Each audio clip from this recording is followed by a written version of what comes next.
नहीं कि वो भगवत प्राप्ति करा दे, भगवान से हमको मिला दे, भगवान का साक्षात्कार करवा दे। ये चिंतामणि और कल्पवृक्ष में भी क्षमता नहीं है। यह सामर्थ्य तो केवल गुरुदेव भगवान की कृपामयी छाया में है। किसके? गुरुदेव भगवान की कृपामयी छाया में यह सामर्थ्य है। वो परमात्मा को प्रकट करके दिखा सकता है, परमात्मा से जीव को मिलवा सकता है। इसलिए हे सूत जी महाराज, आपके लिए कुछ भी दुर्लभ नहीं है। क्यों? क्योंकि आपके ऊपर गुरु की परम कृपा है। जो बड़े बड़े योगियों को भी दुर्लभ वैकुंठ है, वो भी गुरु कृपा से अति सुलभ हो जाता है। कभी कहा गया ध्यान मूलम गुरु मूर्ति, पूजा मूलम गुरु कृपा पदम, शास्त्र मूलम गुरु वाक्यम, मोक्ष मूलम गुरु कृपा, मोक्ष मूलम गुरु कृपा।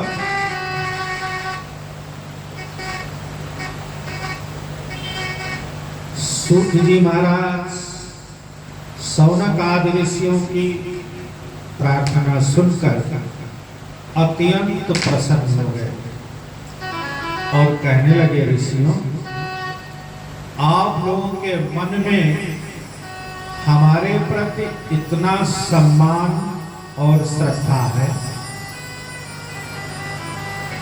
तो आपके स्नेहवश हम तुम्हें समस्त शास्त्रों का सार ही सुनाने जा रहे हैं,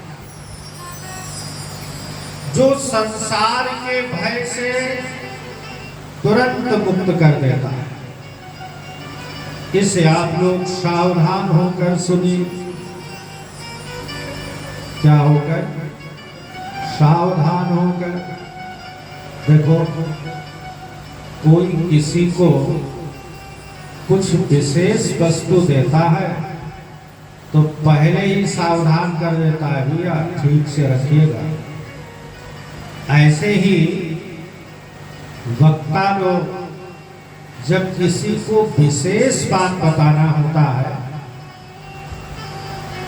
तो बताने से पहले ही सावधान करते हैं। सावधान होकर सुनिए। शिव जी महाराज ने पार्वती जी को कथाएं सुनाई। सावधान सुन, बार बार कहा। सूत जी कहते, ऋषियों, संसार में सबसे बड़ा डर मृत्यु का है।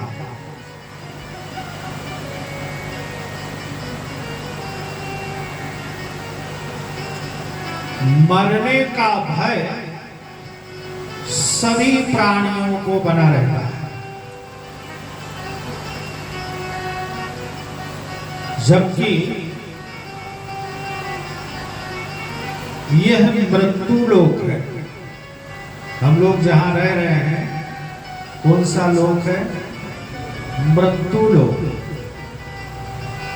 जो आया है उसका जाना सुनिश्चित है।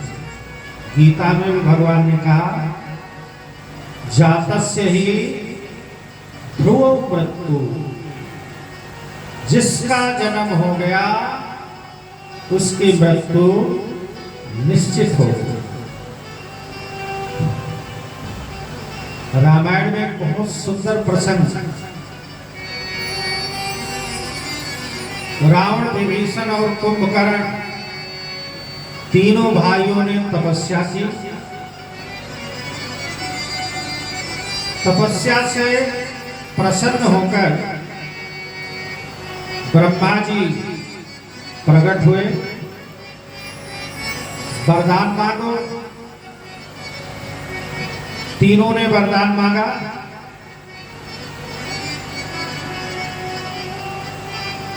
शिव जी महाराज पार्वती जी को कथा सुनाते हुए स्वयं कहते हैं कि हम ब्रह्मा मिलित्य ही बरदीना।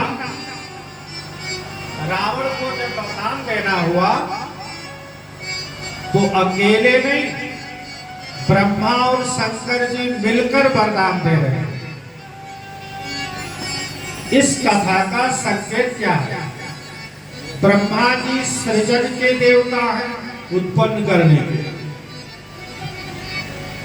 और शिव जी महाराज संहारक देवता है।